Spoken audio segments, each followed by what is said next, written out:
మంత్రి కొల్లు రవీంద్ర మీడియాతో మాట్లాడుతున్నారు. ఇప్పుడు లైవ్ చూద్దాం. ప్రభుత్వం అధికారం చేపట్టింది.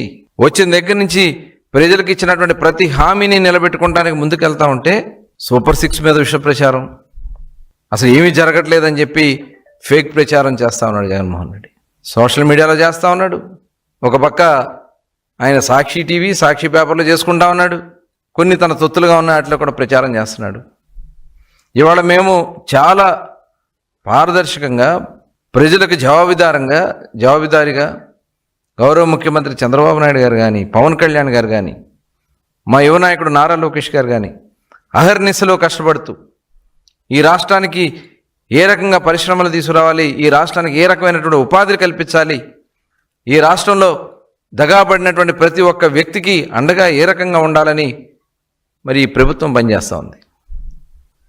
ఉద్యోగస్తులు ఇవాళ కష్టపడి పనిచేస్తూ ఉన్నారు.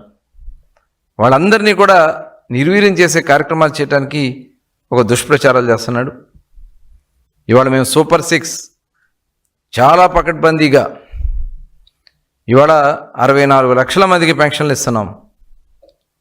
ఈ రాష్ట్రంలో ఏ రాష్ట్రం ఇవ్వని విధంగా దగ్గర ప్రతి సంవత్సరం 35,000 కోట్ల రూపాయలు పెన్షన్ రూపేణా ప్రజలకు అందిస్తున్నటువంటి ఏకైక ప్రభుత్వం కూడా కూటమి ప్రభుత్వం. ఇవాళ తల్లికి వందనం కింద 67 లక్షల మంది తల్లుల ఖాతాల్లో పిల్లల డబ్బులు వేసి 15,000 రూపాయలు చొప్పున 10,000 కోట్ల రూపాయలు ఈరోజు ఖర్చు పెట్టాం. ఈ 18 నెలల కాలంలో ఒక్కొక్క మెట్టు ఎక్కుతూ ప్రజలకు ఇచ్చినటువంటి హామీలు నిలబెట్టుకుంటూ మరి మొన్ననే అన్నదాత సుఖీభావ కింద 2వ విడత డబ్బులు కూడా ఏదైతే 20,000 రూపాయలు సంవత్సరానికి ఇస్తామని హామీ ఇచ్చామో దాని ప్రకారం ఇవాళ 14,000 రూపాయలు రైతుల ఖాతాల్లో డబ్బులు వేసాం. దగ్గర 6,500 కోట్ల రూపాయలు దగ్గర రైతుల అన్నదాత సుఖీభావ కింద రైతుల అకౌంట్స్లో వేసాం.